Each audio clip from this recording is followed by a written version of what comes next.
Dus hier werd nou de Finnen nog stot, is van simmer niks meer en wordt al begonnen met de bouw voor basiskwam. Een dag vol herinnerings. De geur is nog hetzelfde en sneupen tussen oude klassenfoto's. Een paar 100 oud-leerlingen, docenten en orenbelangstellenden hebben toons die afscheidnaam van het gebouw De Vinnen van het Dokkinga College. Docent Jelle van der Meer liet het dus rond door het gebouw.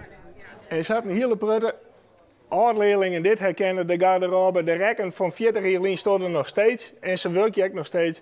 Dus daarin is net zo volle verloren. De kluisjes stonden er al hier, dus sommigen hun eigen nog werd ooit hun boeken niet zitten.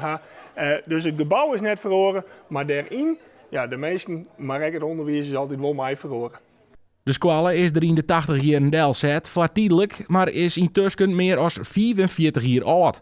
Voor oud-leerlingen wie het ook een soort van thuiskomen. Zeg toch, als je weer in bent, is al je weer bekend en dan komen er weer verhalen naar boven. Ja. Dus al die lokalen, die noemen. Ik zie me zo nog herinneren. Ja, toch? Ja. En, dan, En wij hebben Corje ontmoet, dat is gewoon wel leuk. Ja. Maar dat het sabbat hetzelfde was, zo, nee, dat had ik net verwachten.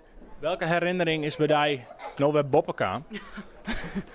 Nou, vooral de gast alle lokaal nemen bij Del. En sommige lokalen die roeken gewoon nog steeds hetzelfde als hoe ze toen ook roeken. En dat is wel heel grappig, want ook is gewoon die boeken en gewoon, nou ja, het pubersweet en zo, nou, dat is gewoon weer helemaal naar waarom.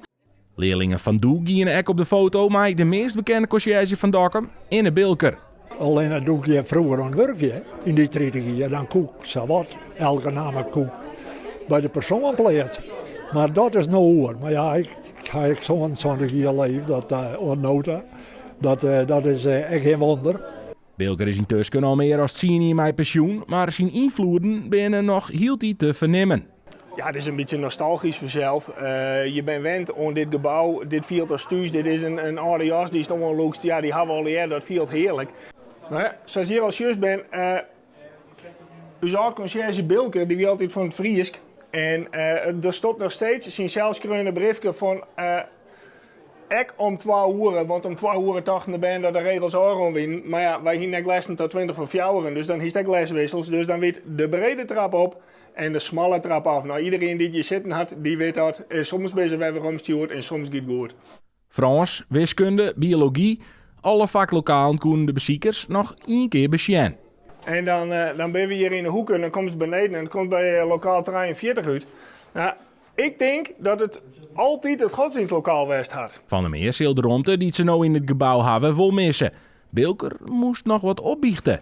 Als ik heel eerlijk ben, ik ga mijn baan, ik was een beetje misbruikt. Dat er een putje weer, dat ik zelf geen zin had. Ik dacht van hoe zou ik dat even aanboden door of in het gebouw zelf. Dan zocht ik wel eens strafklanten op of ik maak een peer. De Finnen maken deze simmer op plak voor een pad van Scholenpark A, wat in fases ontwikkelen worden zal.